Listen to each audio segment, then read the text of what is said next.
Welcome today to Hodlers episode 13. I'm joined today with NFT Dad as normal, our co-host, and we've got Cade Bergman today.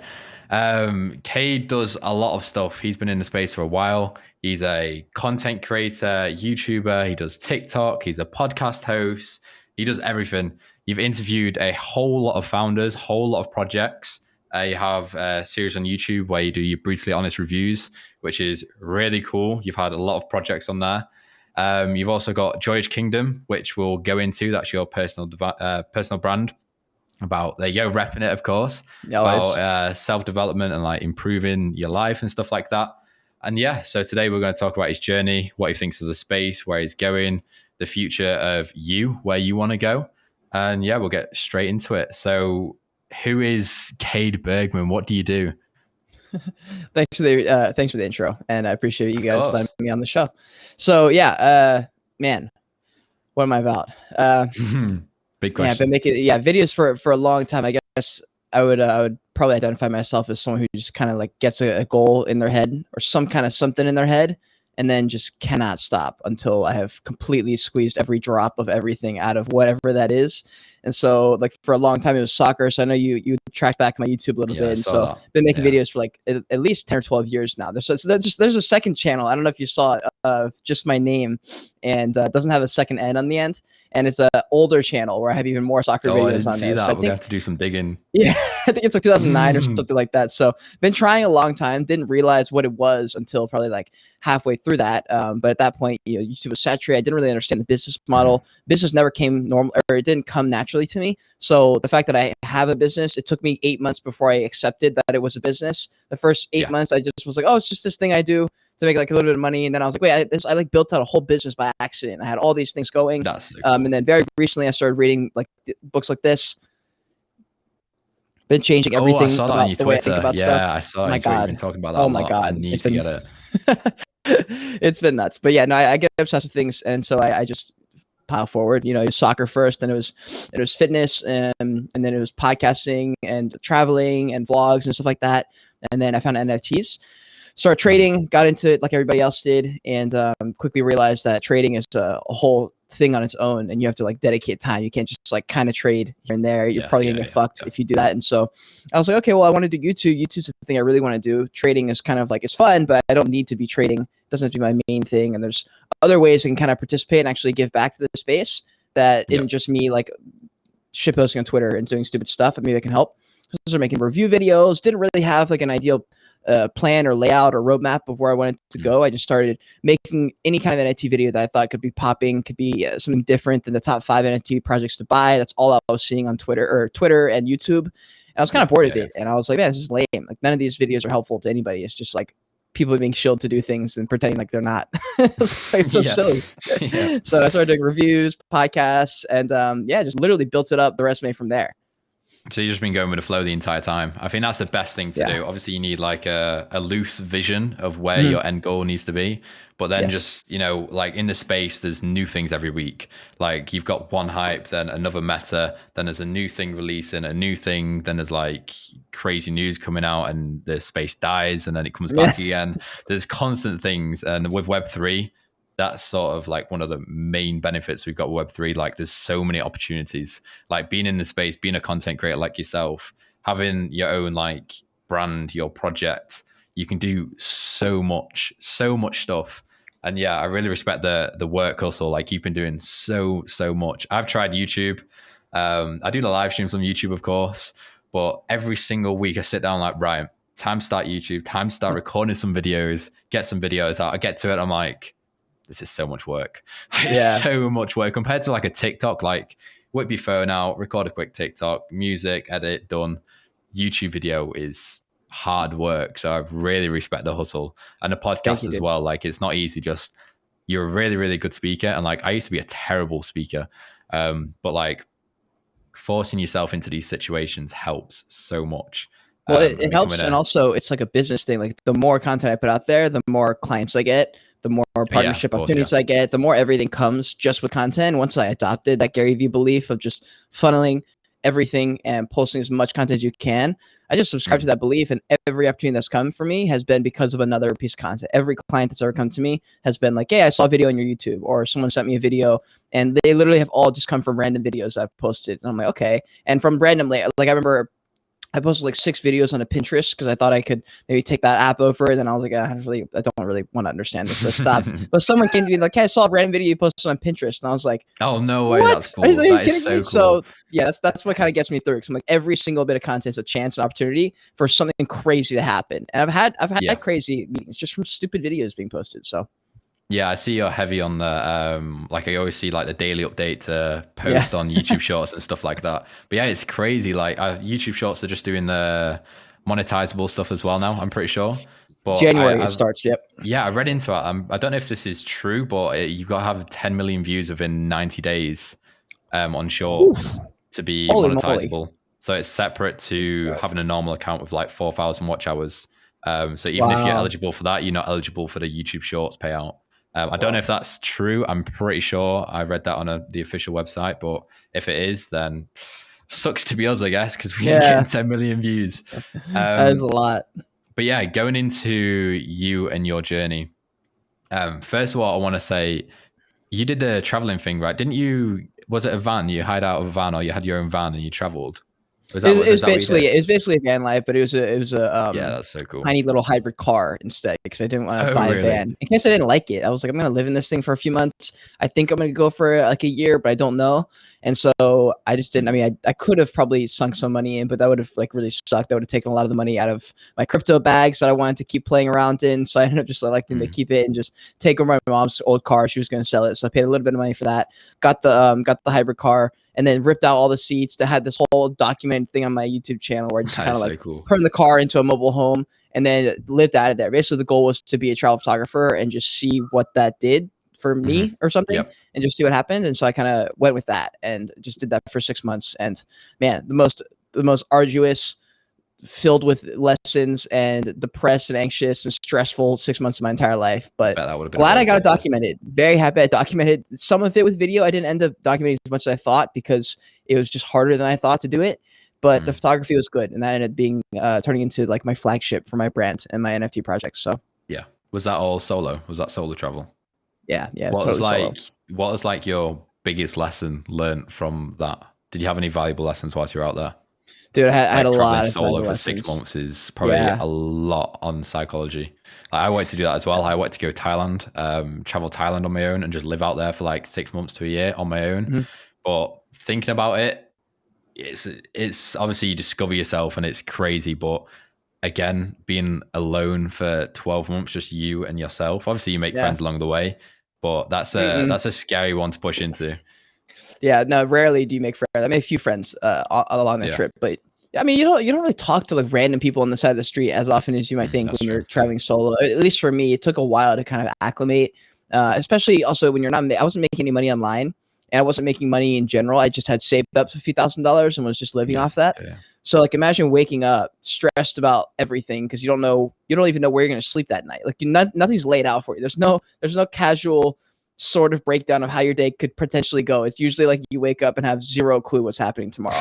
And that's like really frustrating. And also when you live in the car and you travel in the car, you do everything in the car, there's no feeling of like going anywhere and coming back. You're always just kind of en route. Yeah. And it's a really weird, uncomfortable feeling after a while. Like if I don't go to the gym and I'm in my apartment all day making videos, I feel particularly shitty that day because it's like I didn't go anywhere. I didn't like get out of my current state of mind and being and environment, and so I feel like weird. And so like imagine that building up for 6 months and cramped up in this tiny little car where like you can't even stretch out or stand up or anything. You're sleeping in Walmart parking lots half the time. But among the things I learned at the very end, like my like climax moment, I guess, if you will, was here in Washington State, which is the reason I moved here, but I wanted to live in the city. But I was on top of this mountain and I had basically wandered off. I was potentially on some substances and wandered off, somehow got to the top of this mountain, and it was just right at peaking at sunset. And I'm like on the top of this mountain. There's ridges all along the other tops of the mountains around me. Like you can see for hundreds of miles. It's an Olympic National Park with the most beautiful place on earth. And I remember just being so overwhelmed with how beautiful everything was. The sun was setting over here and the moon was rising over here. And I'm just being That's like, I crazy. like couldn't believe like how perfect everything was. And I was like, how is this possible? And then I'm like sitting there like almost like breaking out. It was like literally so beautiful. And it, because the state of mind I was in, it was just very overwhelming. I had like this music playing over me, and I really badly wanted to like document this moment and the feeling of how great it felt, but I couldn't. I had my phone. I was trying to like film things, and I remember like, why can't I save this moment? And it just kind of like hurt to me is like when you, it's not like living in the present because it's so cliche, but living with intention will absolutely change everything about your life. When you can intentionally focus on something, even for a few minutes. I focused for 4 hours to fix my website last week or a few days ago, and within 24 hours had 2 leads and closed 4 deals just from changing that. And Damn, like when you that's good. intentionally focus, you like make a to-do list the night before, it usually gets done because it's like, no, it's like the things I committed to, I'm going to finish it off. So like one of those things was that. And then showing for yourself, you know, there's a scene in Harry Potter, Prisoner of Azkaban, where Harry saves himself from the Dementors from the past or from the future, whichever one it was. And that scene is super powerful to me because it represents how it is, you know, like pretty much nobody's going to show up for you or they'll disappoint you, but it's almost never personal. They're just doing their own shit the same way you're doing your own shit. And so realizing that for real and being like, okay, if something goes wrong, you have got to be able to fix it yourself because there's nobody else who's showing up. Yeah, I love that. Jesus Christ. Yeah, that's very good. Yeah, I highly recommend to-do lists, honestly, because I've never been able to like stay strict to a schedule, like wake up like 7 a.m. by 8 a.m. have like do this. I've never been able to do that. I don't know why. I don't think it's a discipline problem, but I don't know. I've just never been comfortable with that. So I started a to-do list, and like the night before, I'd have like a notepad by my bed because obviously when I go bed every single night, that's when my brain starts working.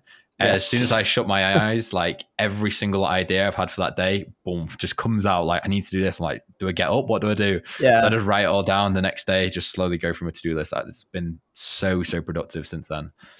So I highly recommend that for anyone who's going through troubles with staying strict to schedules. Agreed. So going back to the beginning again, how did you first get involved in the space, like the NFT space, the trading crypto space? What was your first encounter? So crypto, my first encounter was in 2017 was the first time I ever heard of Bitcoin. Bull run, Yeah, the first time I ever heard of anything was like around that time. And it's because of course he had to be sketchy, right? Actually, no, the year before. So 2016. I had a roommate in college. This is like a trend. It's like a theme in my my story. I had this roommate, and this roommate was probably the biggest drug dealer in that town. It was a smaller town, but he was doing his thing. And I didn't really, and at that point I had no idea anything about that world. And so I didn't understand crypto at all. At that point, it basically sounded like a scam, and it was like trading on the dark web. He would just buy things online. Oh shoot. Whatever, right? So, and he had them delivered. So the only experience I had was like, oh, he buys illegal stuff online. Fantastic. And then a year later, I transferred schools, and I was in this public speaking class, and this kid walks up, does this whole speech on Bitcoin. It's going to change the world, decentralization this, decentralization that. Way.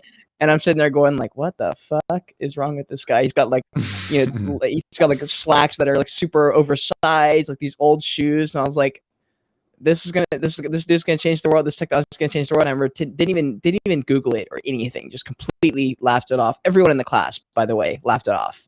And I went up and proceeded to do my fitness speech. Fucking got a beat, like bombed it. Got like a C- on it or something like that. So that was my first experience with Bitcoin and crypto. And then my first experience buying it was a joke. It was a TikTok video we saw in like 2020 or something like that. It was just 3-day trend. It didn't really work in the beginning, but it was buy Dogecoin. You buy it and nobody sells, it goes up. And I was like, Devin, that sounds fucking stupid. And he goes, no, trust me. He's like, you're making a ton of money at the restaurant. Just drop like $200 in there. And I was like, oh my God, dude. So I put in 400. It doubled, and I took my money. I took half my money out. So I took 200 out, and I was like, oh my God, like Dogecoin's going to change the world. And then I forgot about it for like a year. And then the real crypto bull run picks up in 2021. My bag for $200 went to like 15 grand. And I remember just being like, shoot. Okay. Oh, what the fuck do I do with this? And that's when I found Journey Crypto. I started learning about like proper trading and proper stuff about crypto and just in general. I started to really dive into it because I was like, this is nuts. Like what just happened? That's not normal. Yeah. I need to know more, just like everybody else who gets lucky on a bag, and just dove in. So Dogecoin, I'm going to have to get a tattoo of them at some point because they're the real reason that I got in and initially had my interest. And then I was trading, watching all the videos, Elliot Trades, Journey Crypto, Benjamin Cohen. I feel like all the OGs who have somewhat of a lid on their heads. They haven't been totally sold by the companies that are paying for their lives. and just watched a lot of their stuff. And then crypto just got boring after a while. And then NFTs popped up. I remember seeing some videos from Journey Crypto about Bored Apes. Didn't really look into it. Saw them at a floor of like 1 something ETH and being like, it's too late. Missed it. Fuck. And like at that point, I had like I said, I had decent money from that sale, and I was like doing well at the restaurant. I was making a ton of money, and I easily could have sunk in money. I just didn't know any better. You know, nobody knew better. Nobody knew Bored Apes was going to be what they were. It was like buy any other project to 1 ETH in the beginning. So I just remember vividly being like, nah, stupid. Completely missed it. Yeah, but that's sort of like the safe journey that people take though. Like, is all these like degenerate gamblers who like, you know, sell at the casino betting all day. They're like, oh yeah, sack it. You know what? I'm gonna drop one Ethereum into this, and they're the ones laughing at us now. The ones who didn't take all that risk management and stuff, they're the ones laughing. We're the ones who are safe. You know what? No, we're not gonna risk like $2,000 on this thing. We're gonna be nice and safe. We're gonna do our research. But the ones who didn't do any research are the ones just caked in money right now. Dude, all I did was chase Alex Becker pumps. All I did was just have Alex Becker's shit on, and like every time post, I was sprinting to like whatever I remember like literally paying $500 in gas for a mushroom, some kind of mushroom thing that didn't do any, like lysergic magic mushroom, something like that. Oh my God. Took such an L. It literally didn't go anywhere. It pumped for like 3 minutes and I missed that pump. Of course, I bought it after.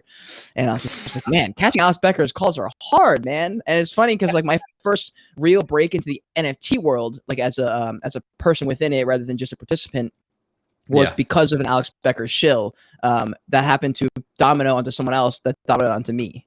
So Alex Becker, technically I have a lot to thank. Well, you have to get him on try and get him on a podcast. That'd be a cool. I would love to. I would love to, but I don't know, man. He's pretty like MIA. He's pretty much running his own online business, doing e-commerce and stuff like that. And so maybe I'll find him, dude. I mean, like I said, I get obsessed and I try and do everything, and I just learned this book about everything he does. So I'm like, shit, that's a good game to master. I'm definitely going to get that book. Yeah, I've heard a lot of good things. Googled that book. I've got it sitting on my desktop here. That's going to be a read for me coming up soon. Dude, I posted on Twitter, and literally all of the NFT like YouTuber content creator people, every single one of them posted. Like everyone has the book, and I was like, oh, this is like a thing. They're like, oh yeah, like everyone reads this book if you do like business stuff. And I was like, oh okay, I did not know that. It's the first time hearing it like a week ago. That is getting ordered for me too. Going into your personal brand, this is one more question, and Tyler, you can take the stage and ask some questions. Joyage Kingdom, where did that start, and what is it? What do you want to do with it? And what are you currently building with Joyage Kingdom? The Joyage Kingdom is a representation, extension of myself. The things I explained earlier about self-discipline, every now and then when you can, not self-discipline. So rolling the dice on yourself, taking a chance on you, and seeing what happens from it. And a lot of times, taking that first move at 40% ready rather than 90%, which is the theme of my whole life, was waiting until 90%. You never get to 90%. You're always at 88%. You never hit 90%. You're never quite ready. So I just you just jump before there's any feelings of like, okay, here we go. You just go earlier.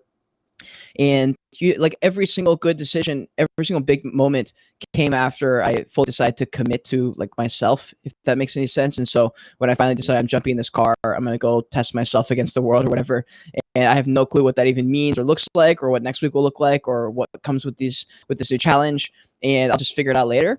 And once I made that first big commitment, it made every other one a lot easier. Like when there's other moments now in my life where I'm like, oh, I'm not quite ready to do that. I'm just like, whatever, dude, like fuck it. Like even small things, you know, like if you're an introvert and you have a party to go to, that's something that you're probably going to psych yourself out of, you know. But after the years of making those kind of decisions, it's like it's a little bit easier to make hard decisions and be okay with it just being hard. And even if it is something that's like gonna spike my anxiety or make me super, super nervous about it, it's like, okay, well, I can still go into the event super anxious and still see what happens, and probably nothing bad will happen. And like definitely the thing I'm worried about isn't going to happen. Like everyone pointing and laughing, like the imposter syndrome stuff. Like nobody's like, that's not going to happen. That's never happened in the history of anything except in movies. And so like because I know that now, it's made everything in my life easier. I can walk into rooms now and not feel as like timid and shy and scared, and just show up. And especially if I'm like coming out, if I have like a really cool guest or something and they're way out of my league, for example, which is like half the podcast I feel like I'm doing, I'm just in the room. I'm like, wow,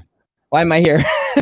But it's like, you know, these guys or girls are here for a reason.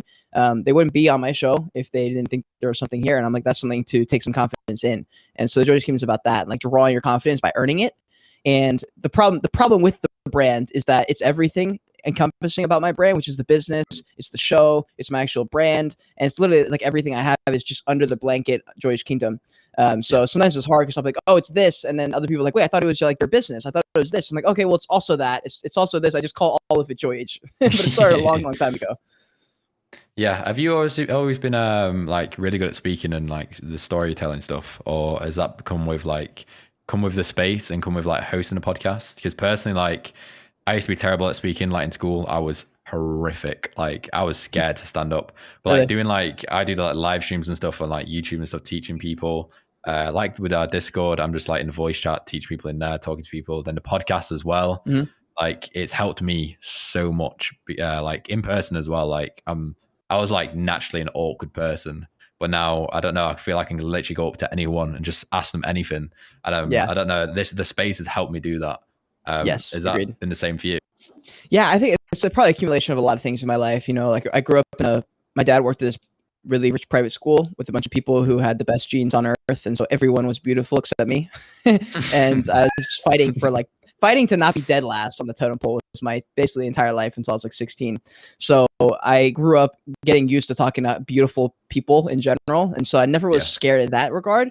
It was more just a battle of like self-confidence of like, this won't work. There's no reason to try this. Like she'll never say yes. Like I have no point in asking her, that kind of thing.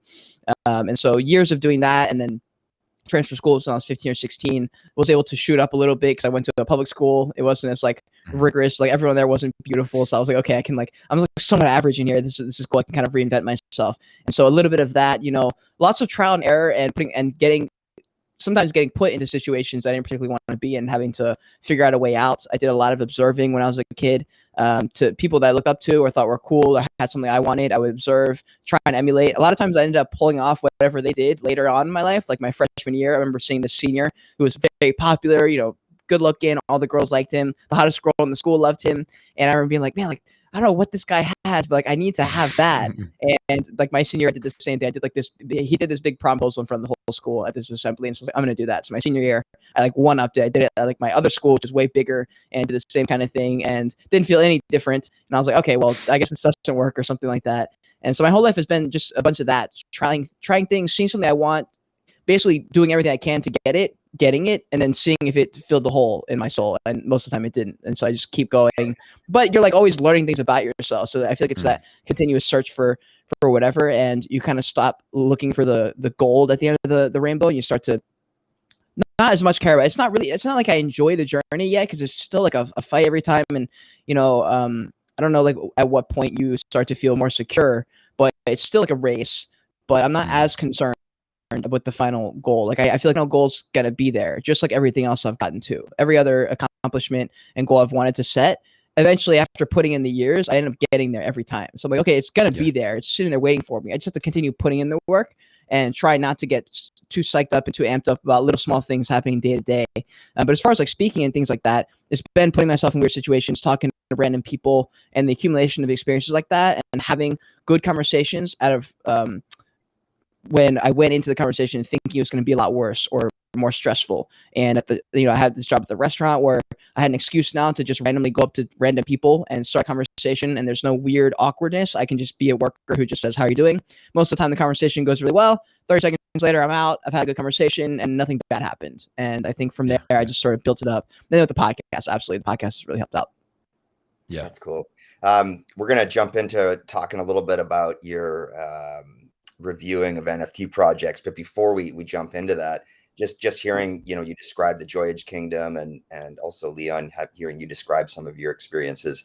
I'm an older dude here, so I love hearing these, young fellows such as yourselves talking about these really foundational sort of values and beliefs you've put into action at such a young age. And by the way, you guys are killing it. I mean, Thank you. I'm thinking back to myself when I was in my 20s, and I just look like an amoeba. I'm just like, I couldn't figure it took so much longer for me to get there. But I will say, social media.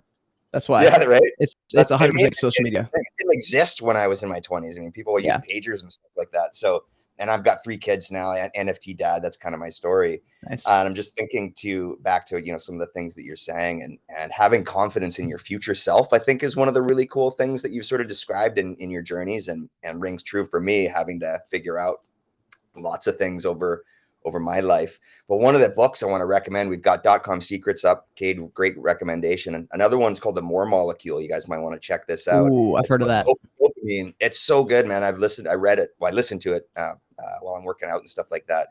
And it just, what you're describing, you know, with that goal that you set, that you just like are relentless at attaining.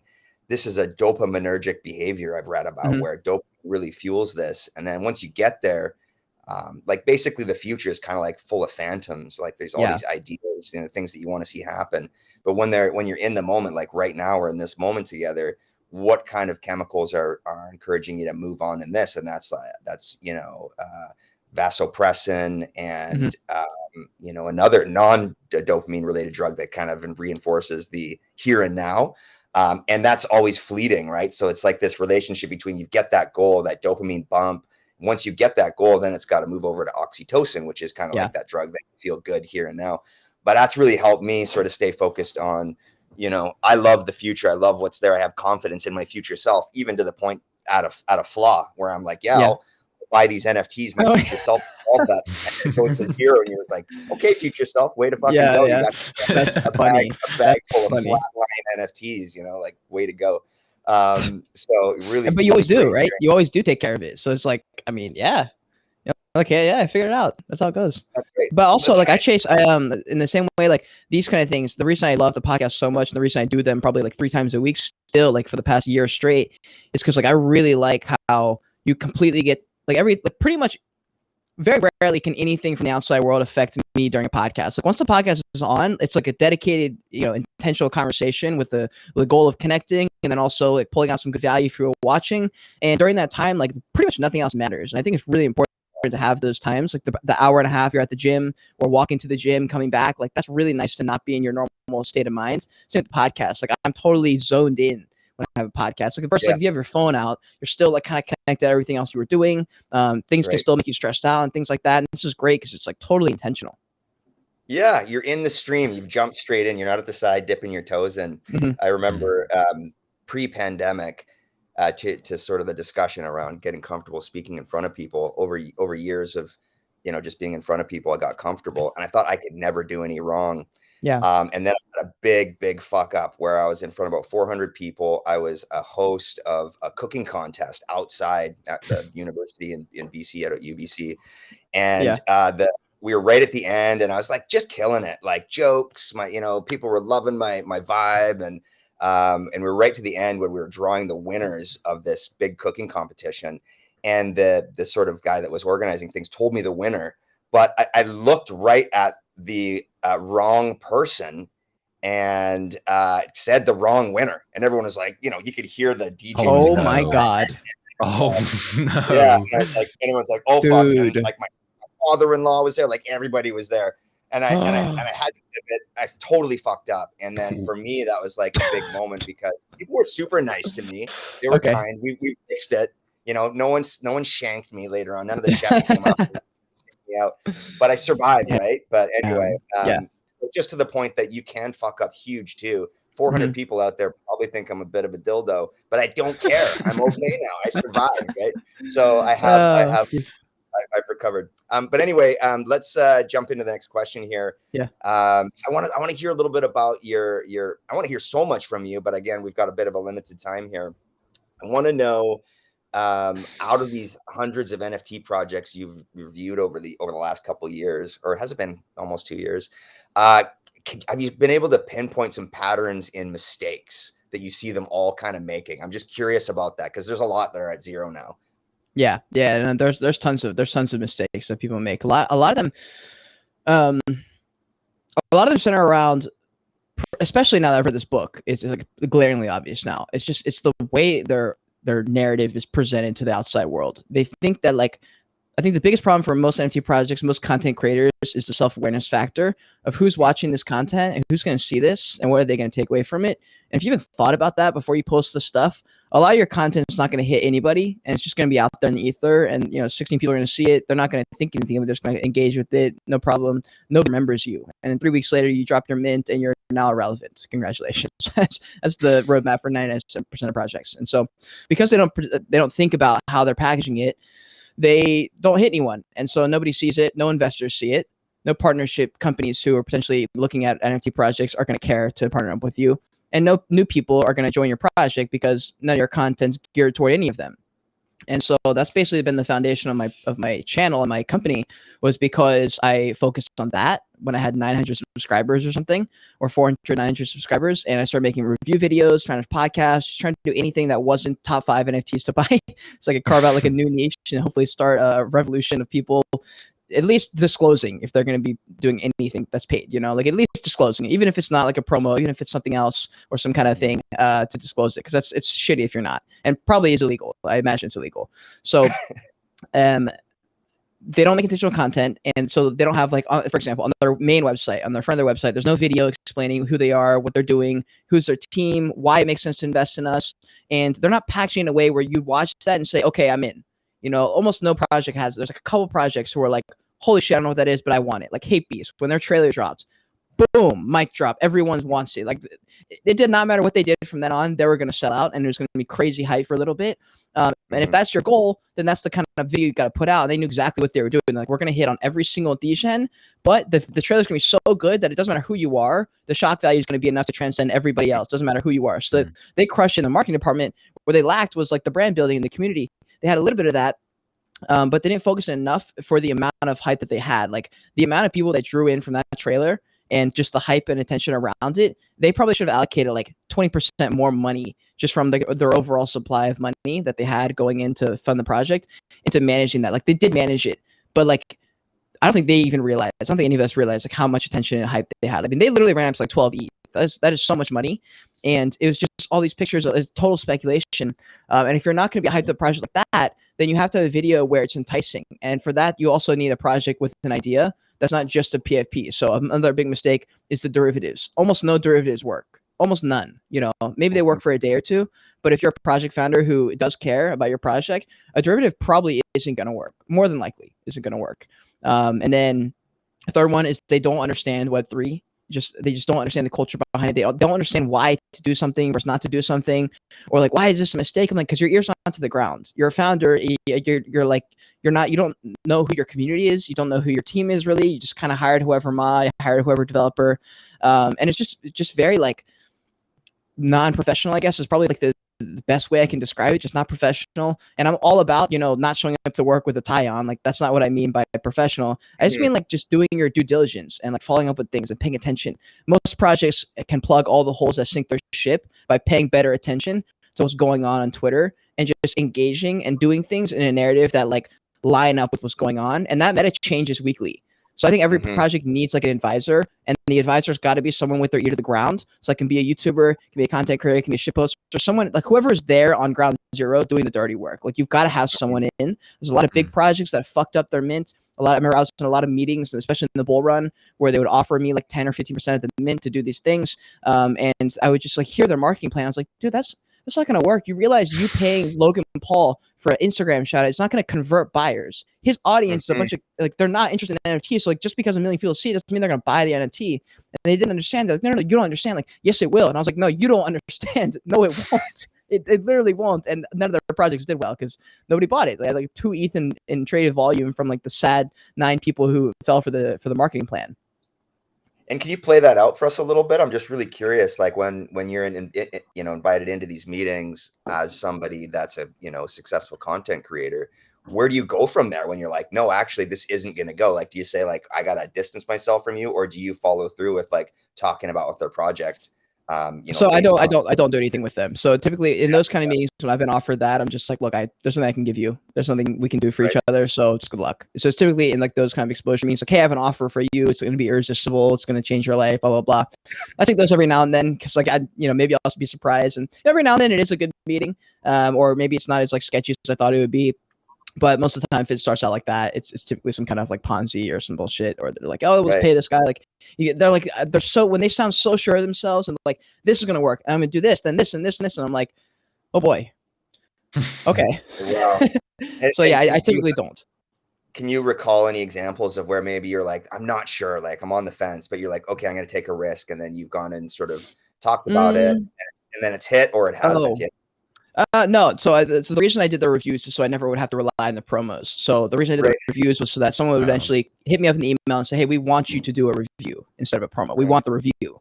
And at some point in the future, we want this to be a review to be a much more formal company where people say, hey, like we're ready to get audited by the Jewish Kingdom. I want to have like like some kind of like a proof of attendance, but more of like a proof of having done the audit kind of thing. I want to have that and kind of like build out that framework. So right now, like while the business solves an immediate problem, and it's the reason I'm still able to live off that money, that business really is more of like a 5-10 year vision when bigger companies are in.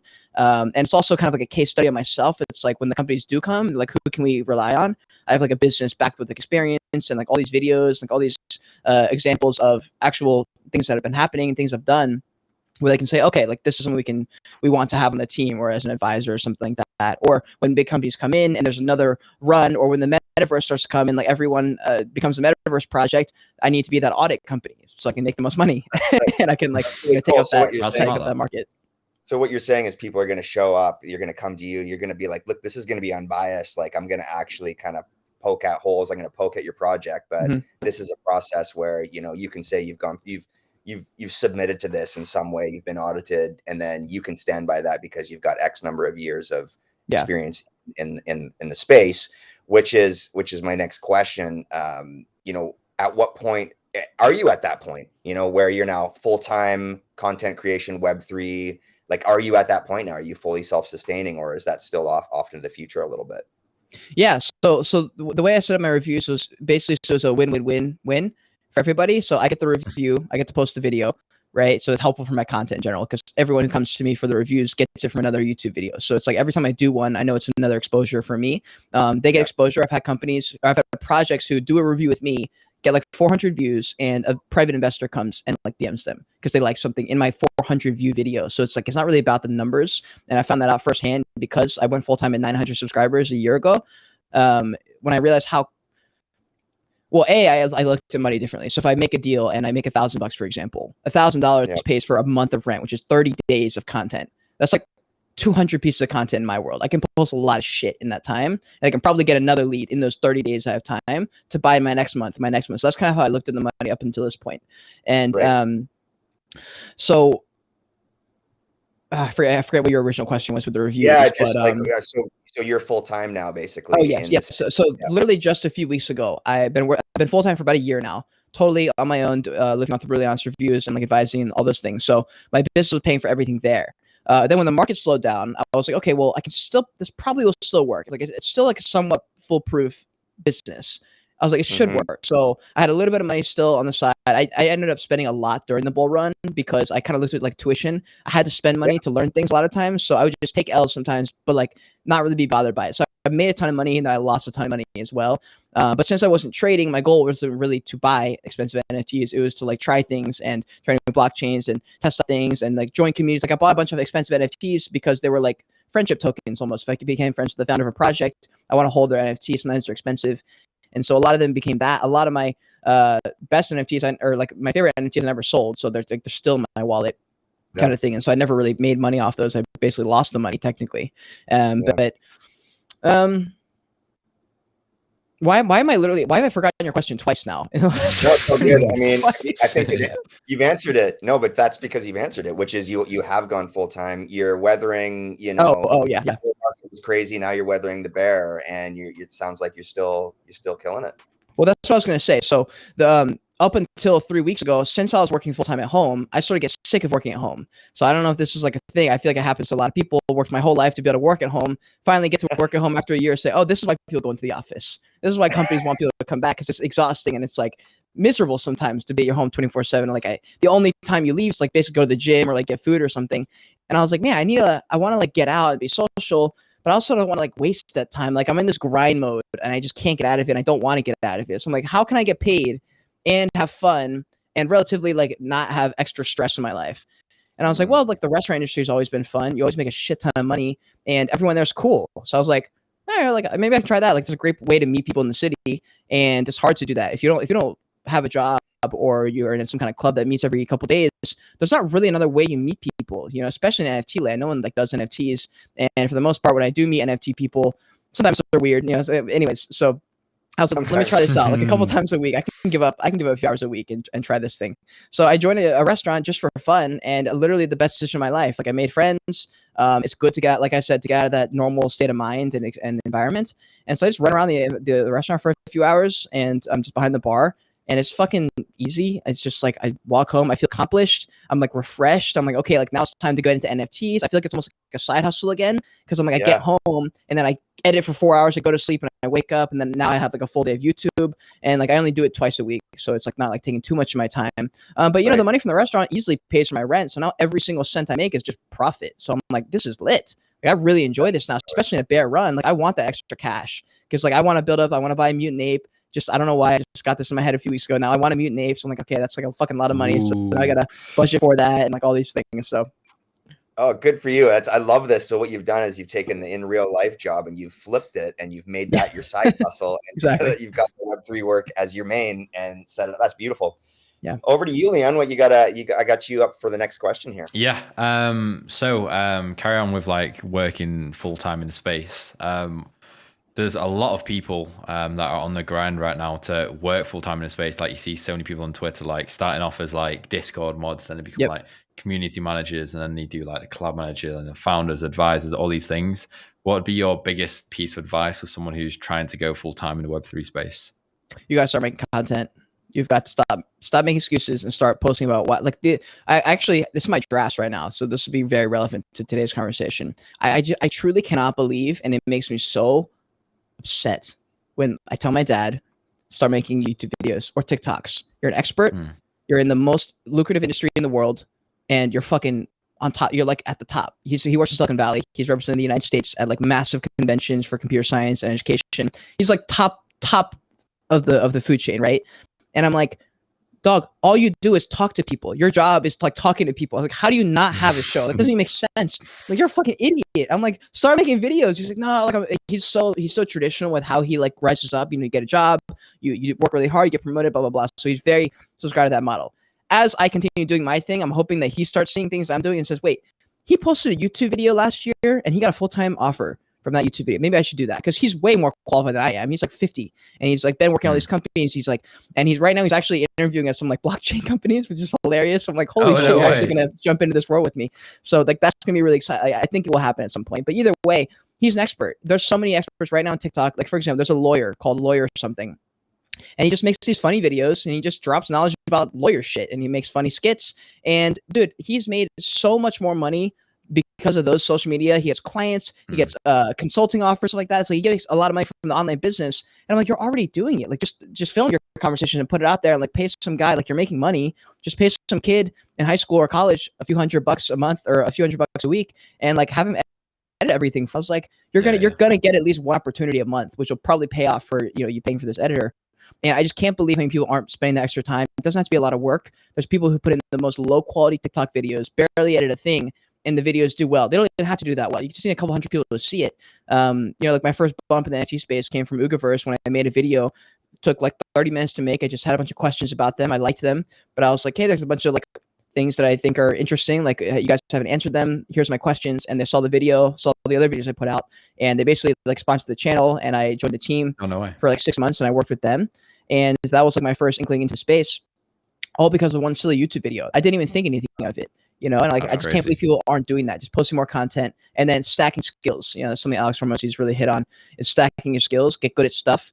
And if you're not good at stuff, then you've got to learn people like really, really to a deep level. You've really got to understand people and figure out ways. If you can't help them, at least flip that narrative to make it think and make it feel like you're somewhat helpful or you're funny or something that's of value that you can bring to the table. If you don't have anything that you can't bring to the table that someone else can just fill in immediately, you're useless and you will be left behind. Like for a fact, you will be left behind because this market doesn't give a fuck who you are. It's about what you can bring to the table.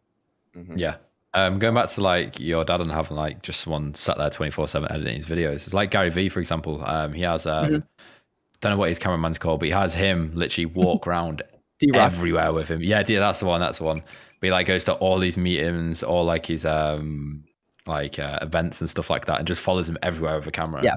Because like the amount of clips you can get and Dude, I like know. with your dad, for I know. example, if he just had like literally, like you're saying, just a college kid, just paid him like $50 a day just to record every single meeting, all like the events, the talks, the amount of content he could get from it, especially being high up in the space and be a professional at what you do. Like, dude, it's my goal is to take over crazy. Gary Vee position situation as fast as possible. My goal is to crush Gary Vee first and then crush Joe Rogan. So I have like very specific goals. Like I basically want to replace the Gary Vee, what he's got going on, like the position and like role he plays in the space. I think I do it better, but it's not because I'm an egotistical maniac. It's because I have 20 years of content from Gary Vee that I've watched. And I'm like, oh, I can just not make all the mistakes he made. I can document since the beginning, which he didn't do, which he always expresses like his biggest, deepest regret. He's like, man, we should have filmed more. He's like, why didn't we film more shit when we were like eating shit, like when we had like nothing kind of thing. And I'm like, dude, I've made vlogs from a year ago. There's a vlog on my channel where I was in Colorado still, kind of first getting off the first starting YouTube really. And when I watched that video now, I'm like, holy shit, that was a wild time to be alive. Like that was peak, bull run, but that was also like peak me not knowing what was going on, struggling with balancing everything and just like crazy chaos. It just in my mind, I remember. And when I see that, I'm like, holy shit, I'm so glad I have that documented because I'd never want to go back there again. And that's something that we hit on earlier. Like I had so many pain points from my childhood that's part of the reason I'm so obsessed with gaining things and getting better and growing and like leveling up. Is I'm so terrified of going back down here. Like I read somewhere where like once you have money, you think you're set. But then once you have that money, now you're scared you're going to lose it. So then you work even harder.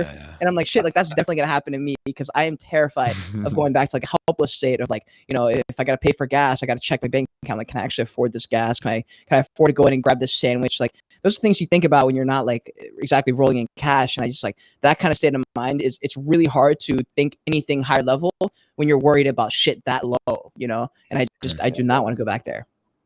I have a really selfish question here, being a sort of early stages content creator myself. Can you give us like a high level run through of what's your sort of like flow for content? Like take us through, I don't know, a week of what you create and where you're putting your content and your sort of process for chopping it up and getting it out there. You comfortable sharing that? Dude, of course. Yeah, I'm so open about these things because these things help. And, Gary Vee has crushed it and he's giving away everything for free. So I'm like, all right, well, fuck it. I'll just do the same thing. It'll probably work.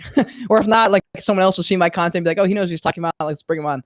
And so, yeah, I will absolutely share it. So I feel like I've found the hack, right? The hack is YouTube Shorts. I have saved my YouTube channel with that. Like the YouTube channel in NFT land, ain't nobody growing in that world, right? Like we ain't growing. Can I really quickly butt in? Have you seen what YouTube have done? You can finally, on your YouTube page, it's separated into videos, live streams, and shorts. Bless the Lord. It used to be so messy. Have you seen it or not? Dude, no, but I post like 5 a day, so thank God. Bro, go on your YouTube channel straight after this, right? Click on it. It has a home, videos, shorts, and live streams. All separated. I know, I've been waiting so long because I hated it. I used to delete my shorts after 2 weeks because my YouTube page if they didn't crush it, I delete them. Yeah, if they have to get at least 1,000 views or be a good video, or also just delete it. I'm like, that's not. Yeah, so sorry to put in, but yeah, they finally changed it. Anyway, carry on. Sorry. Yeah, so I feel like I found the hack. So YouTube Shorts part of the game. So it's helped me with copywriting, which is probably the one of, if not a top 3 skill you could ever have, is the copywriting. Know what's going to probably draw their attention in. And it doesn't happen every time. I'd probably say like 1-4 ratio of ones that hit and do well with the algorithm, but it's better than 1-4. Like it's pretty good. Like if you're gonna post 4 videos, one's gonna do well. I'm like, I'll take that. That's pretty good odds. So especially with TikTok, especially on NFT TikTok, it ain't there right now. People, it's not a thing. So right. So if you post a TikTok about NFTs, it's not getting any views. Like my friend Matt has like 100,000 followers or something. Every video he gets thousands of views until he posts an NFT video, gets 200 views. So I'm like, okay, I don't feel as bad anymore. So part of it's that. However, depending on what your goals are, I don't know if my goals are particularly unique. I just think they're maybe identified. I think there's a lot of people who have similar goals to me, just maybe haven't fully visualized it. For me, I've just always been big on visualization. Every single big thing has come from that. Like college soccer came from me thinking about it all the time. The bodybuilding, once I got like that perfect physique, that was something I had in my mind for a long time.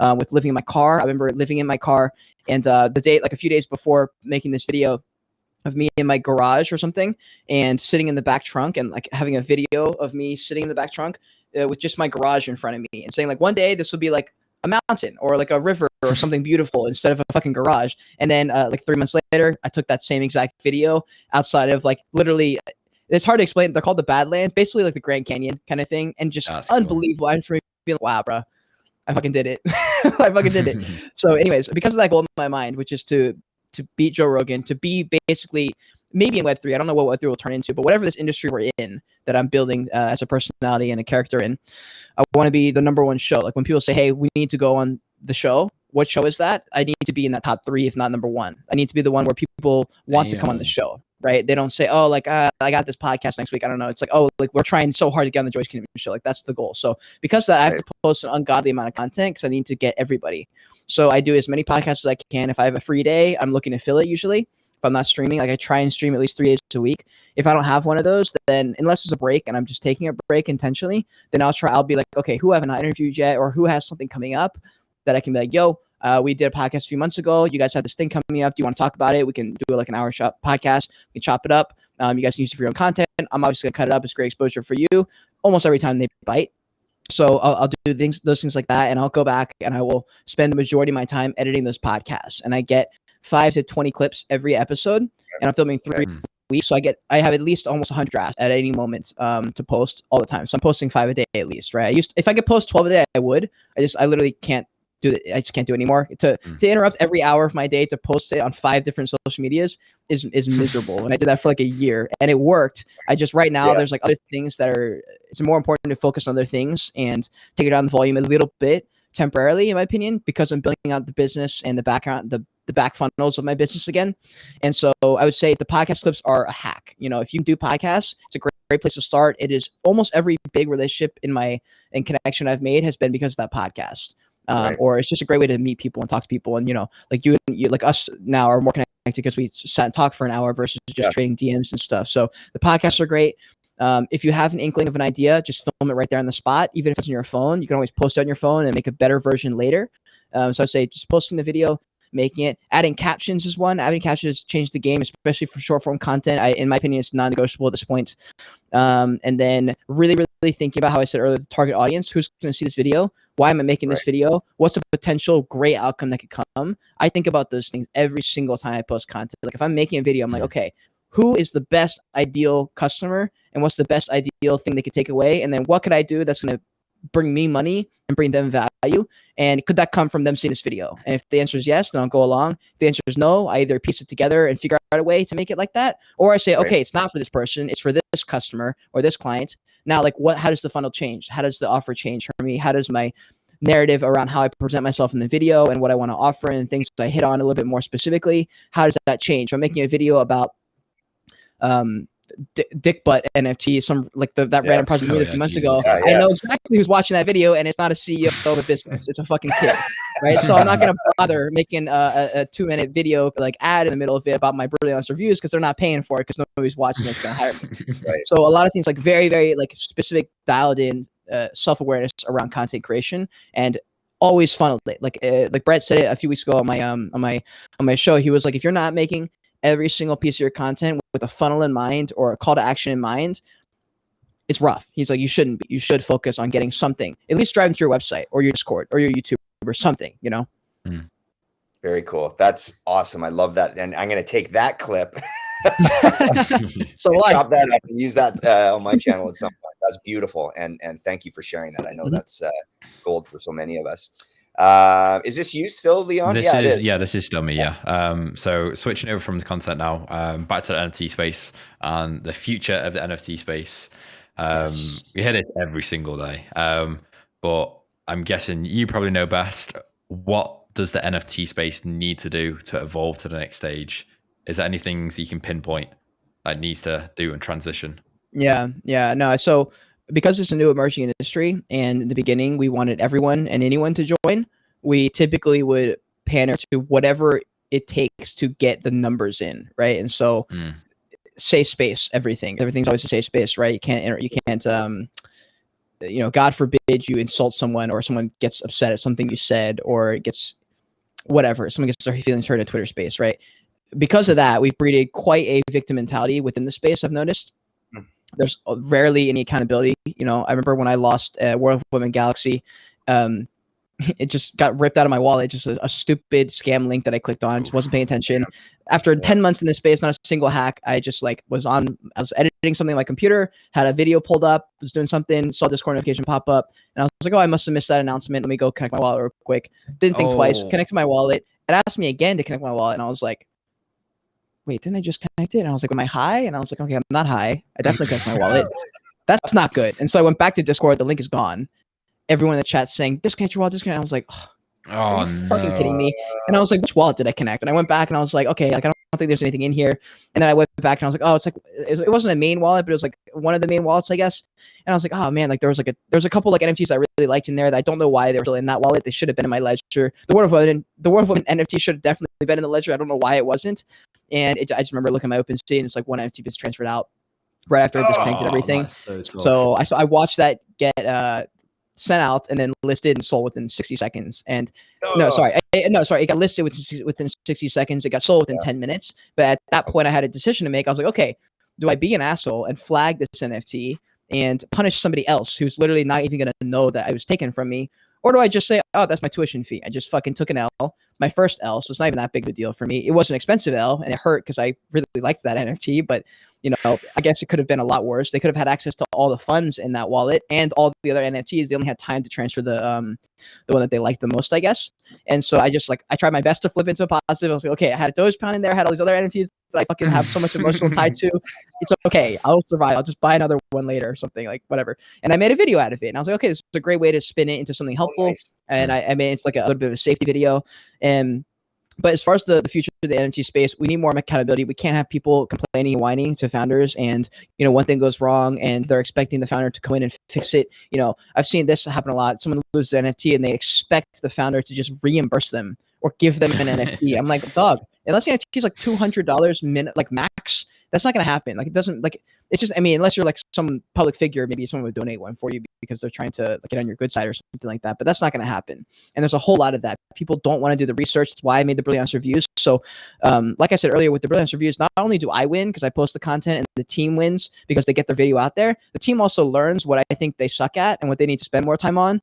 I win again because I typically offer that next step that they're not doing right. So I get even a double whammy. I can upsell them usually after. And because we got on a call, maybe we have a podcast later, I'm like, hey, here's a couple of extra things you want to work on. I can actually help there. And then the audience wins because A, they might get introduced to a cool project, but also they learn how I audit projects. So for them, when they look into a new project, they're like, okay, like just from watching my videos, they like subconsciously go through, like run through a checklist of things. Okay, like project, the team, the website, like, they go through all these things that are important and see if it's bullshit. And I feel like if you watch my channel for a long period of time, you get an idea of like what are the things to care about and what are the things that are important. And you just focus on those things. And so the Brilliance reviews help a lot. But as far as the space, it just needs to mature in general. It's just a bunch of bitches complaining and whining. And you know, the fact that we're seeing Twitter spaces where like the only Twitter spaces that blow up and do really well, except for when there's massive news, it's basically just bullshit drama. And I'm like, okay, that means there's a lot of people who are bored. And then there's a lot of smaller Twitter spaces right now with like people who are building cool things and doing things and talking to cool people who are high level conversations. And they're getting 35 to 100 people in their space versus the other ones that are getting 500 to 2,000, about total degeneracy. Absolute rubbish. And so, it's total rubbish. Exactly. I love the, you know, you've said this a few times now where basically in your the work that you do with NFT brands, you 4x win. You take one. Yeah, I was going to say that. That's like and that's a really cool way to approach something, and you can explain each of those layers of winning, which is exactly a beautiful and I explain to them, and so they learn kind of the ins and outs. Like, oh, like this is how the funnel can work. Like for them, because I'll explain it. Like when I'm making it for them, like here's how you can use this. You just run this ad here, and then they get to like win, and then they know more now, and they can do better. And I don't know. For me, like I know a lot of people say that like if everybody wins, I win, but like that's truly true in this space specifically because it's emerging. I'm like, you don't know who's going to be Amazon. Like you don't know who is going to be Mark Zuckerberg or Elon Musk. It might be that random 17-year-old founder that I just interacted with the other day, and I dig him seriously and I wrote him off, and then he goes and becomes Elon Musk, and I'm like, fuck me. So I try my best to keep it a blank slate every time, even if it's something where I see their project, it looks like a standard copy and paste model of everything else I've seen. I always try and look for that it factor. And sometimes I'll find the it factor and they haven't even identified it. And I'm like, hey, here's the it factor. I'm like, this is lit. You guys should lean into this. Like there was one that they had all this crazy, awesome utility, but zero lore, zero brand. I was like, look, all the fundamentals are here, except for the fact that no one's going to play this game and no one's going to care about this brand because you haven't leaned into this. Now you have it, you just don't talk about it. And so they leaned into that and they were able to sell their collection because they leaned into that and they got people to buy into the idea. And then they got hit with all the stuff you get from the membership. And I was like, okay, that's pretty cool. Nice. Yeah. I just, on the topic of, this mass adoption and how new NFTs are and how kind of dead it is right now. If you look at the graph and it was like a heartbeat, you'd see that it's flatlined. And I have in Vancouver, BC, where I'm based, there's a group called Odd Future, and they do a lot of work with brands to bring them into Web3. And Nick Lowe is the founder. He's just a brilliant guy. I went to one of his pop-ups for an NFT project that she doesn't even call that.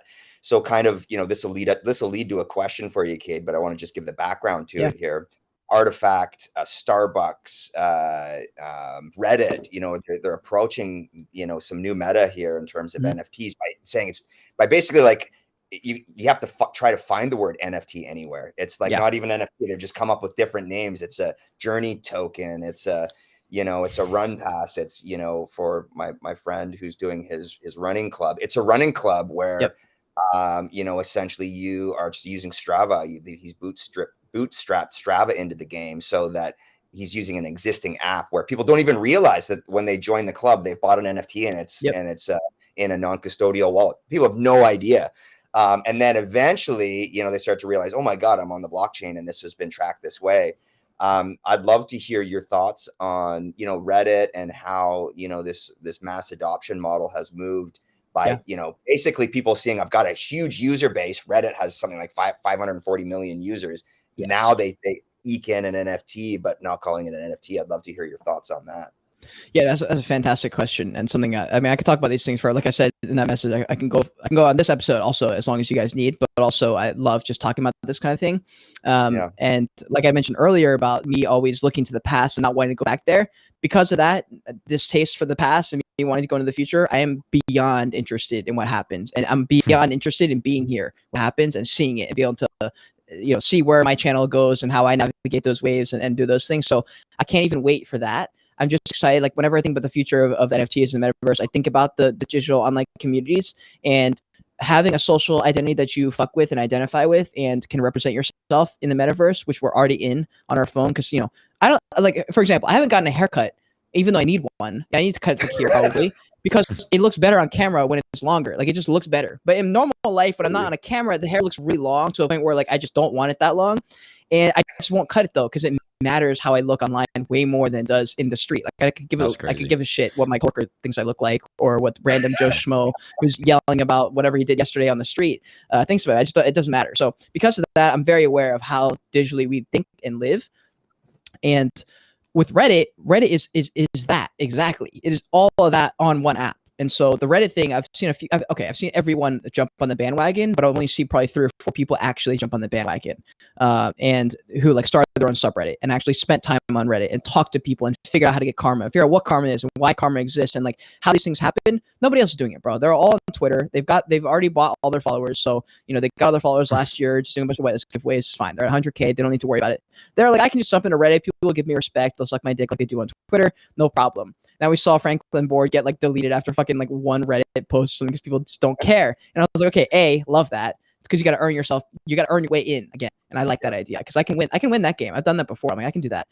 It's almost harder to break into the scene once it's there. But like if you're there at ground zero, as long as you put out good stuff, like you can make a name for yourself. So anyways, the Reddit idea I love. And because of the way I've posted videos and I've really, really tried to stay away from degenerate content, I've really kept my brand's not clean, I would say, but it's more like, that's not the right word. I would say like my brand is nicely packaged for a business rather than nicely packaged for a Degen to come into my channel. A Degen will learn stuff, but they're not going to get the top 5 NFTs from me. Like I don't even know what's going on in NFT land as far as that. Like I don't know which I know which projects are popping just in general because they're super hyped, but like everyone else is already making that video. So what's the point of me making the same video? It doesn't like help me in any way. So all my videos are packaged to be educational focused for business owners. Like my goal is to get Starbucks or someone to reach out, right? And so I've had some of those conversations with some of the the bigger companies coming in that are now going to leverage their audience in the Web2 world and say, okay, how do we blend your weird Web3 world and our world and make money and build a brand and tokenize our membership and figure out a way where people aren't going to think we're making a scam.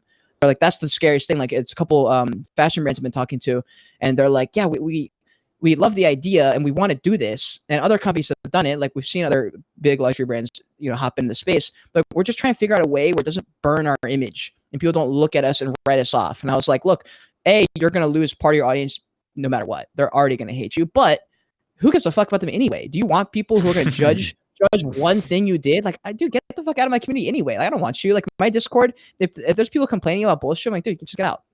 I don't care. I don't need you. I don't want that kind of person in here. I want someone who's not going to judge some little thing and jump to like 25 conclusions and now base their whole life on like one article they read that they didn't even research. And so I would say for them, like, you're going to lose part of your audience because of that. And then the rest of them, you're going to have to figure out ways to like insert yourself in the community and really represent your brands in a way where people don't think you're an asshole. If you come in and, for example, if Gucci came into a Twitter space with X content creator on Twitter, and the Gucci guy comes in and just like talks over everybody, because he's been in the space for so long as an industry leader in fashion. And then everyone like in the Twitter space is Web3 native. They don't give a fuck. I mean, it's cool, but they're like, dude, if you're going to sound like a dickhead, I don't care. Like, we just don't care about that kind of thing. We're just trying to make a bag off them typically, right? And so because of that, there's just ways to set yourself up and have other people perceive you that will really, really help you. And so NFTs right now, you're right, they're not in the conversation. They don't really want to acknowledge them because you can't, it's almost impossible to rip apart the identity of NFT tied to a random monkey JPEG thing that makes me money. And if you can get rid of the part that makes me money, you can keep the part about the random JPEG monkey thing, because that's fine. That can just be the representative of the token that you bought, the NFT. But when you tie it to like, it brings me money, that's where the problem is, because the basis of the NFT technology is not to make you money, is to just replace like Patreon and to give you the NFT as your membership token. Now you're in there and you bought the token because you wanted to be there. You wanted to be there. That's why you bought the token. You didn't buy the token to go and flip it later. So if you can change the narrative to be that way and line it up and have everyone who buys your NFT know that going in, then you can have a situation like I have with my own brand, which I'm really glad I have now. Like, I dropped my photography sets that, documented that whole voyage, that a whole trip for me. And because those NFT collections were dropped over a year ago in the summer, and how I said Alex Becker had shilled a photographer, that photographer blew up, and that's the photographer for Black and White Nights, one of the top projects for photography. That artist, that photographer bought my photography, blew me up off that, and that's how I initially got my first like 10 people into my Discord, first couple hundred followers. And so because of that, I started the NFT journey in that sense. And then after a few months, I started doing YouTube and said, okay, now I can make these NFTs something cool. There's only like 40 of them. This is cool. Nice. It's like an opportunity to have like a VFriends, but at like a level 1 or not level 1, a smaller supply by like 9. Like, they have like 10,000. I have 40. So I'm like, I can actually do something really cool here. Like, if I really end up being Joe Rogan, the amount of benefits that I can drive through partnerships and stuff like that. Like, I love Celsius. I love drinking Celsius energy. I don't know why. I just really like it. I'm like, I think I could land some kind of sponsorship like that. And like, every one of my token in my community can have access to something, or they get free Celsius, whatever, things like that. Especially in media and in this industry, there's lots of money here. So I'm like, I just want to be able to drive that value to them. And the thing is, when I communicated that with them and I made a video about my NFT collection, like, here's what it is before people bought in, and the price was really cheap. It was like $100, $75. And I said, hey, if you're going to buy this, this is what it is. It's going to be a 20 to 50 year vision. Like, Rogan's 50 something and he's now at the top of his game. I'm 24. Like, give me 30 years, please. I'm going to need 30 years. Same with Gary Vee. He asked for years. He said, buy this NFT and give me your time and patience, because I'm going to win. And now I partner with Toys R Us and Macy's. Right. And so that's how I look at my brand.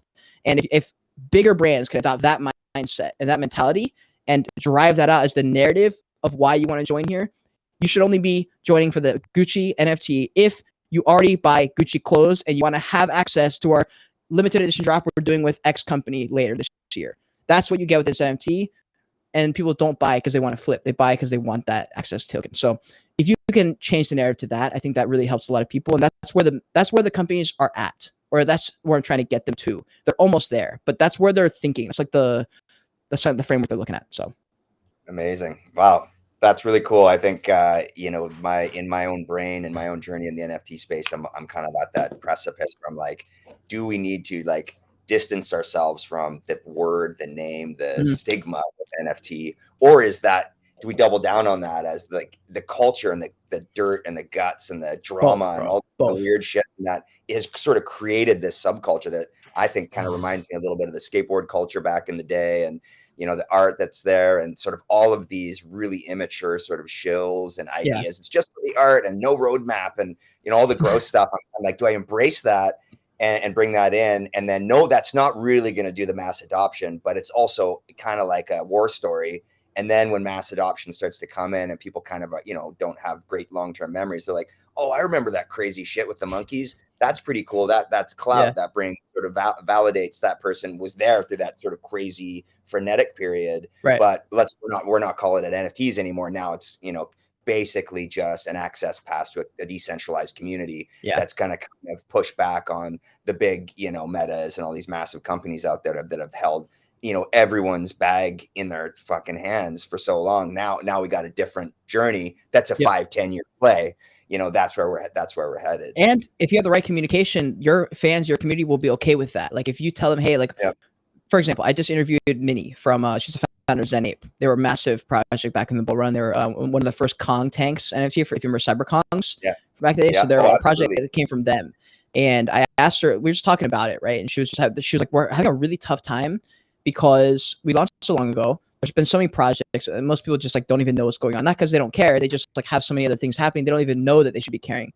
And she was like, there's like things we're delivering on in the roadmap that like are not relevant anymore, but people still want them because they're technically on the roadmap. And she's like, they're excited because it might drive the floor price, but it's not going to happen. We're going to finally deliver this thing they've all been asking for. And within 24 hours, they're all going to say, why'd you waste your money and time doing this? What a stupid thing to do. She goes, and I can't help it. And I was like, see, that's too bad, because if you hadn't like promised that, you could just do whatever you want. You'd be like, okay, like we have this much money. This is where NFTs are now. Like, this is where we want to spend our money. What do you guys think? And like, okay, like here's why we're doing it.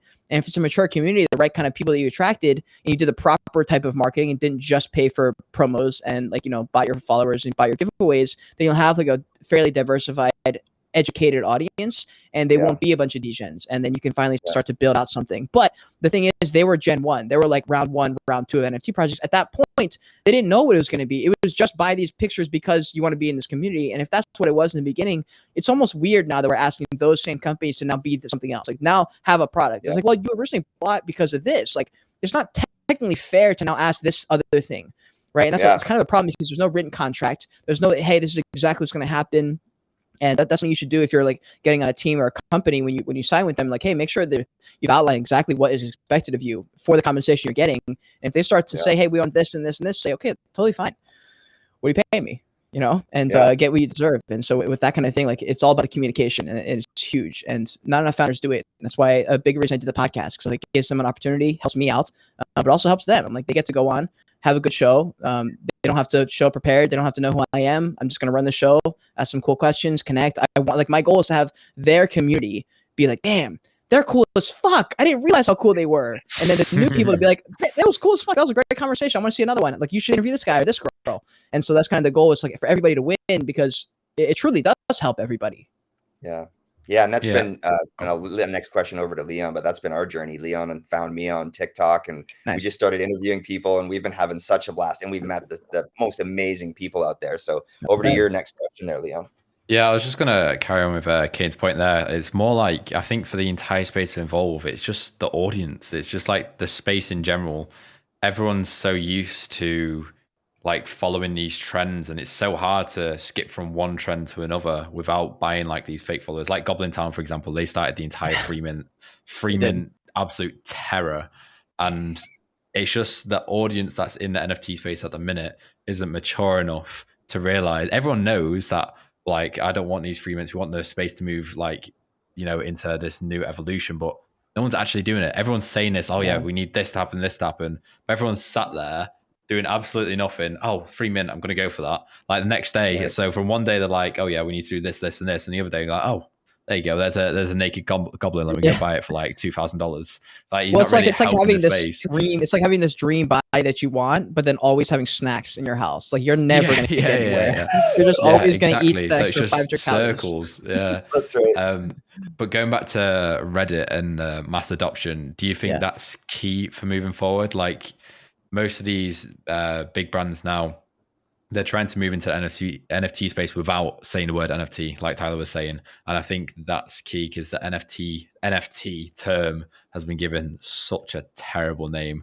Like if you say NFTs to anyone straight away, it's oh, is it those monkey pictures or whatever, or is it like it's a transitional period. I think I do both. So like there's some where I feed into the algorithm. I know if I title something stupid like NFT project is a dud or NFTs are dead, you know, if I title it that, they'll probably click on it because they want to clown on everybody else too. And then in that video I hit them with some more facts that are not anything to do with that. It's, I mean, it has to do with that, but it's not quite how they were going to go into it. And I try and educate and open their mind up, or I'll bring an example of something where like clearly this is not a scam, because why would Japan completely dedicate themselves in that? Why would Facebook reinvent everything from their brand from the ground up? Why would Adidas come in? Why would Disney come in? Why would Nike come in? Why all these massive companies with the smartest people in the world?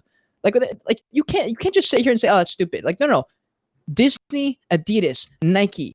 Like, what are you talking about? These are the, and like, you know, the what's his name? The Prime Minister for like the UK, I think, is like a big fan of crypto. I'm like, guys, there's too many people with tons of money and tons of like motive and desire to like push this thing. And we're in a world right now where the world, not just this crypto finance world, the world right now wants more transparency and wants more, like, I guess the best word is like democracy or something, like where there's more power to the people kind of thing, right? So all the social media is because they've realized after a certain while, especially with COVID, the employers, right, are like, shit, the employees and like the creators and people have a little bit more power than we thought. If we as YouTube want to be the number one, don't start to prioritize these people. But if YouTube doesn't prioritize the people and they start losing fans to TikTok, then like they will lose. So they can't lose. So okay, what can we do to incentivize people to post on YouTube? Okay, well, we'll monetize shorts. We'll do this. We'll offer this other thing. We'll boost it so that more people can get more views, so more people use our stuff. And because of that, I think everyone's moving that direction. People want more decentralization. We're seeing more examples of banks just sucking.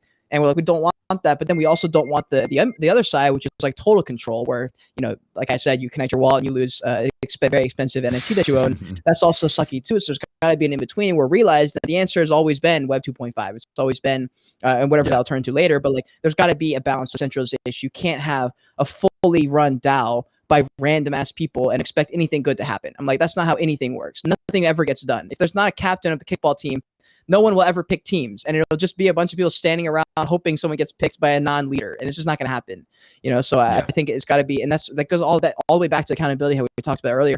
It's about people stepping up and doing those things, and people like Llama and Champ, who are people with a ton of followers in the space, who even if they weren't doing the things that they're talking about, at least opening up that idea and thought process for other people too is really helpful. So communicating that they want to do it, these are the things we need to work on, and having more relevant and educated spaces, talking to people who have done things. Like, it's really cool when you talk to a Web2 company who's successful, proven themselves, and they're interested in Web3, and they're coming in humbly, and they're like, here, I'm here to learn too. And that kind of like, it's good. And I think more things like that are really helpful.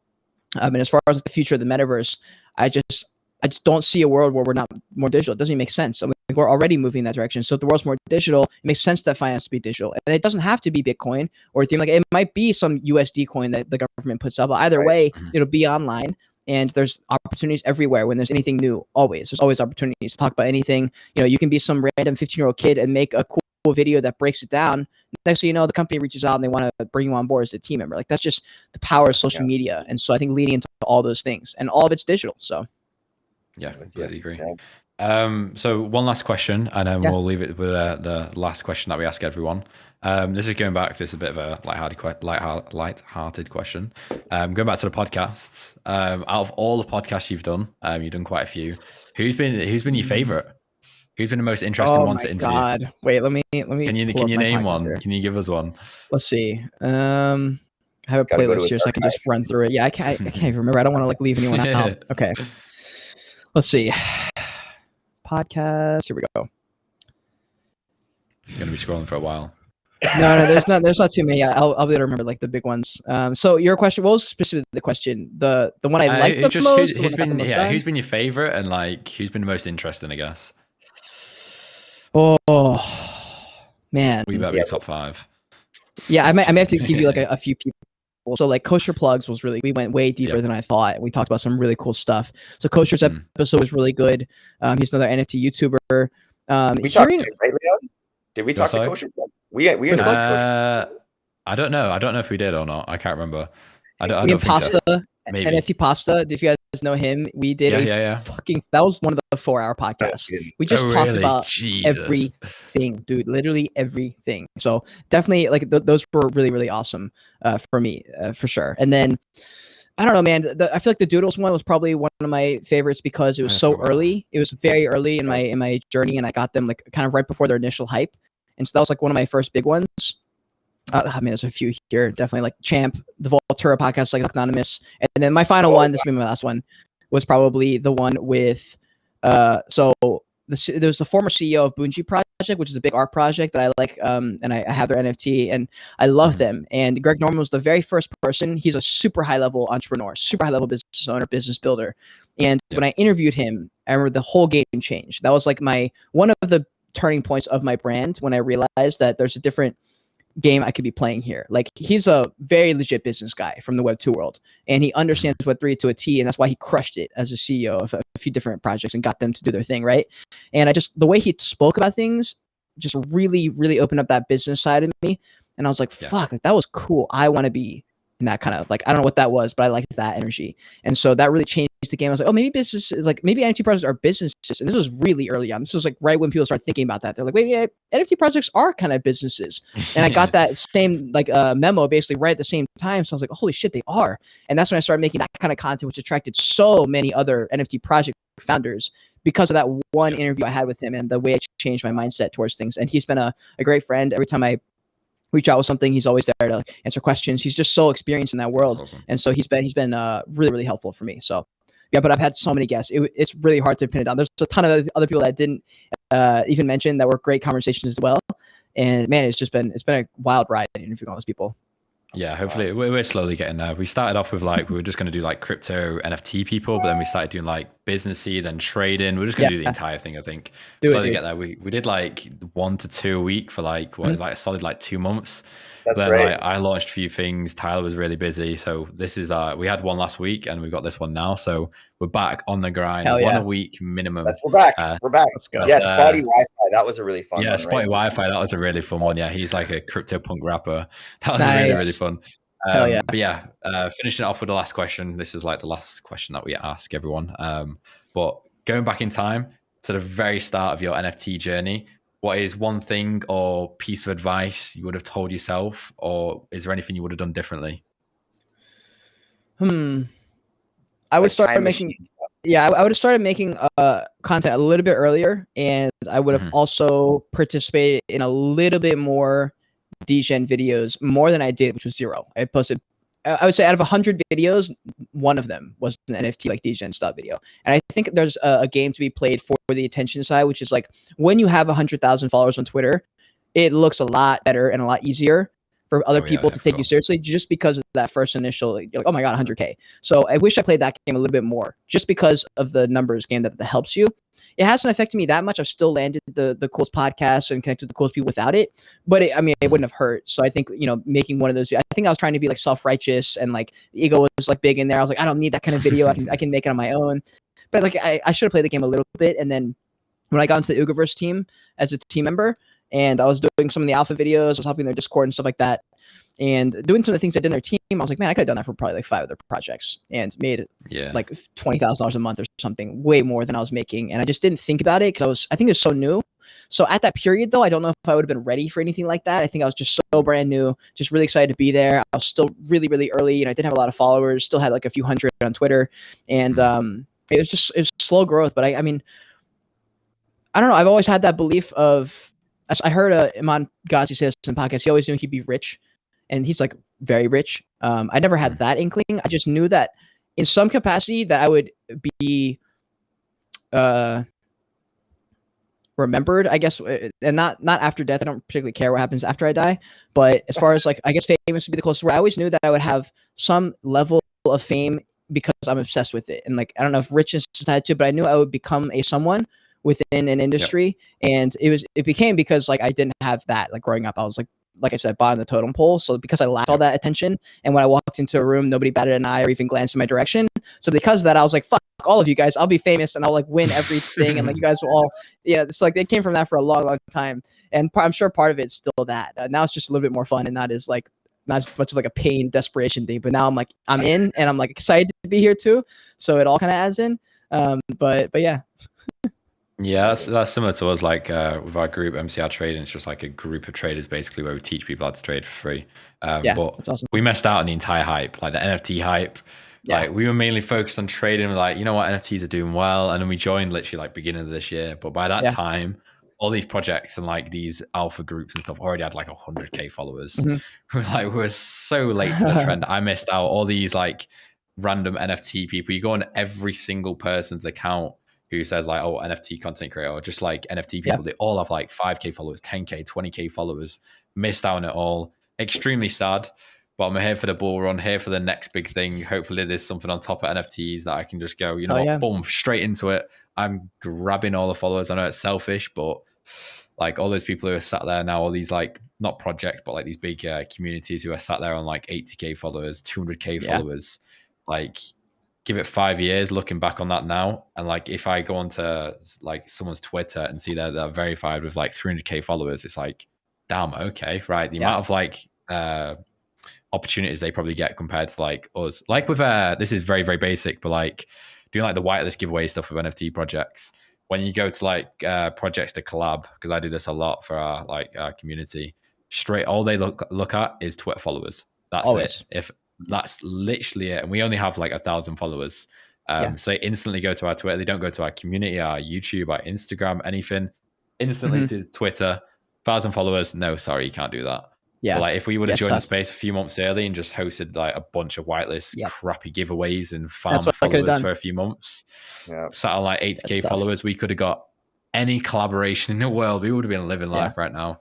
Well, because it adds to your, because then it becomes like an addition to your brain. You're like, oh, not only does he post good content, he also has 80,000 followers. Like that's where I'm at. So I'm like, fuck me. Like now I have all the good content. People approach me because they like the content. And if I also had 20,000 subscribers and 80,000 followers, that would help me tremendously. I could charge way more for one. But also it's just that narrative. They're like, oh, that's that guy who has a ton of followers and he also posts great content and blah, blah, blah. So yeah, it is tough. I feel your pain there. Absolutely. Yeah.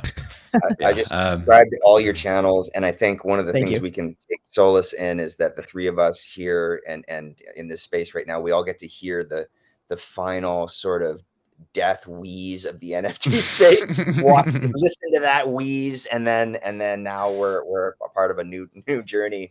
And I will say, out of the folks Leon and I have interviewed, dude, your energy is amazing. You're super knowledgeable. You're humble. You've got humility. So I'm gonna watch you blow up, man. This is gonna be really exciting to watch you do your thing. So I want to express great gratitude. I appreciate that. Jumping on and hearing about you and meeting you and talking to you. It's been a real pleasure. Thank you for coming on. I really, really appreciate it. Thank you. Yeah, guys, I had a great time. Thank you so much. Yeah, amazing. That's it. We'll end it there. Beautiful. Oh yeah, baby. That was great. Hell yeah, man.